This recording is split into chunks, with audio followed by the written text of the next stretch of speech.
So another important, so looking at the mean flow over the course of a year, we can see that that's dropped. That's not really surprising because precipitation has dropped as well. But another really important metric when you're thinking about the habitat that is in the river is the low flow. So meaning the lowest point that the river gets to in a year. And we typically look at a 7-day low flow because there are some rivers that dry up for maybe a day or two. But then if they dry up for a day or two, there's really no comparison if you just see that it dried up. But if you look over 7 days, that gives you a good indication of kind of the lowest flow of the year. And we can see that those low flows have also dropped. So none of this is surprising considering what has happened with precipitation. But what's interesting is the annual peak flow, so the highest flow recorded in the year, has actually gone up if you look over this entire 30 years, compared to the prior 30 years. So even with those couple big flows in there, we're seeing a little bit of an increase in that peak flow.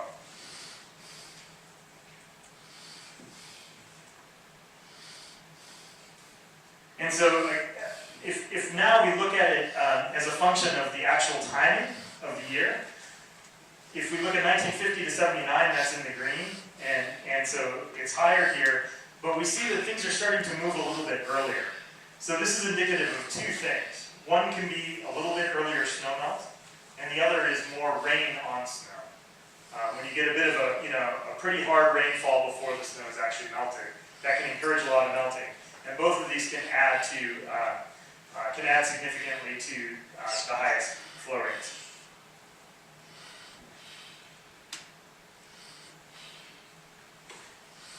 And so also, in order to look at temperature, rather than looking at places all over the entire Lake Superior, there are enough kind of disturbances that people have been looking at one particular creek on Isle Royal, and there's a record going back to the 60s. So we can see kind of a creeping upward trend in temperature. So all of these things, and regardless of whether this is global climate change, whether this is part of the cycles that are coming from the 50s and hitting back again, definitely over the last 30 years, we're seeing a little bit more stress on the watershed in terms of an increase in temperature, these higher peak flows that are happening a little bit earlier in the year, and lower average flow over the year. So, can I ask where it was this year? for the temperature? Yeah, well, we had a late item. Yeah, you don't have that? I don't have that right now. Sorry about that.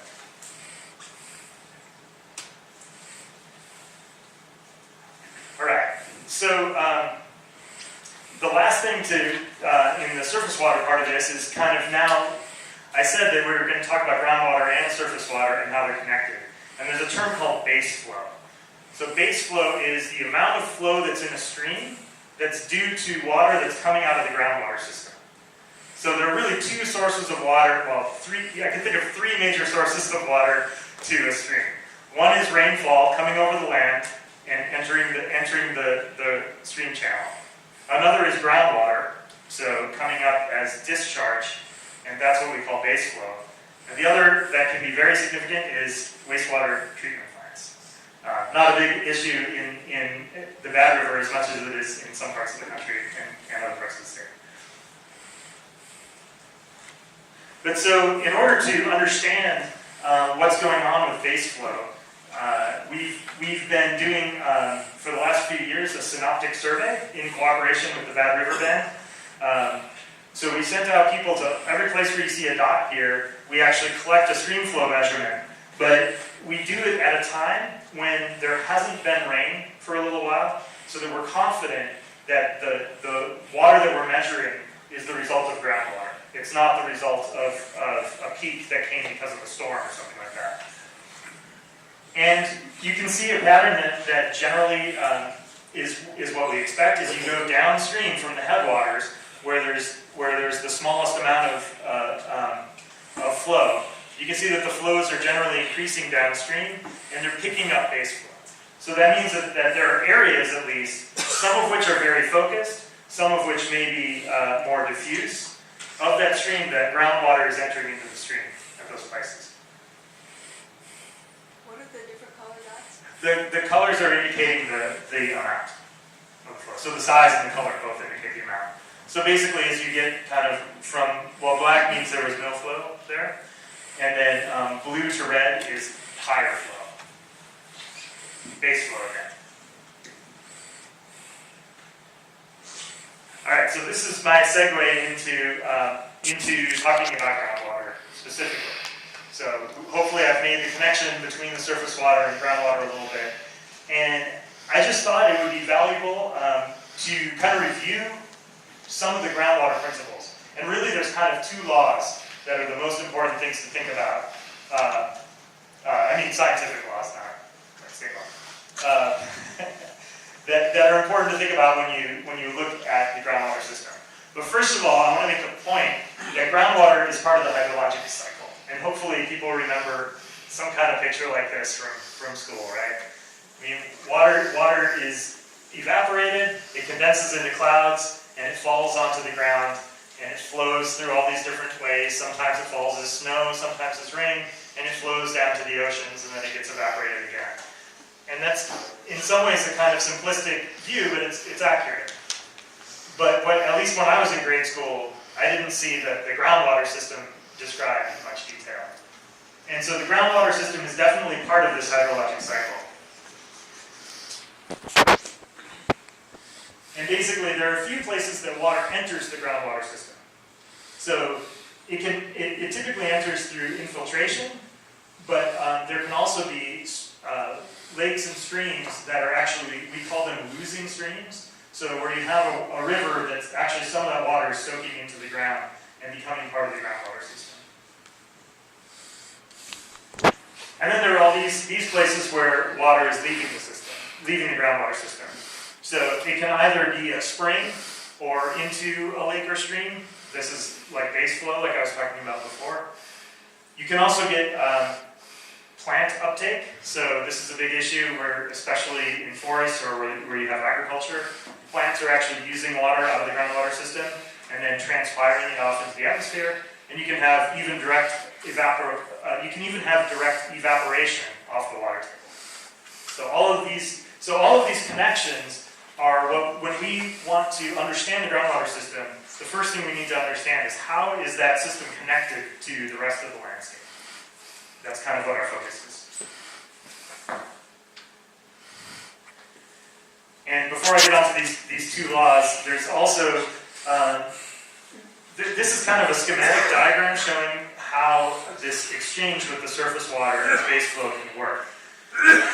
So you have a water table that's usually higher, that has to be higher than the stream, and water can flow out to the stream.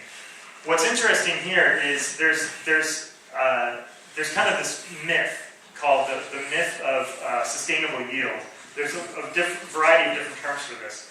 But it's an idea that as long as you don't take out more water than goes into that comes back in as recharge, then it's sustainable. And that's true if your only concern is that if you put in a new well, you'll be able to pump again. And so if you look at this system, this may be really thick. There may be a huge amount of water in the groundwater system. And if I take just a little bit out, I'll still be able to continue pulling water from the system. But one of the costs maybe will disconnect from the stream. And so, so the amount of water that can be extracted, kind of, if you think sustainably, you have to also think about these connections to the streams. Because if you continue to pump, you can dry out some of the streams. And also that interaction is actually dynamic. It changes over time, and particularly in response to pumping. So here's kind of the same system I was looking at, except now we're making the stream a little bit thicker. And so these arrows are indicating the direction of groundwater flow. So it's flowing off the landscape, under the ground, into the stream.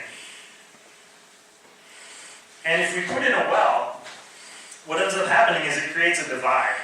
And this is very much like a surface water divide. So, you know, if you drop a drop of water on the ground, and whether it flows to Lake Superior or the Mississippi River, that's a divide, right? And those are really easy to map, because that's just the elevation. But in the groundwater system, those divides can move around depending on how much water is being pumped. And so if you put in a pump and you pump at a relatively small rate, you're really likely to just interrupt some of the water that would otherwise go to the stream. And if you do a small enough amount of this, it's no big deal.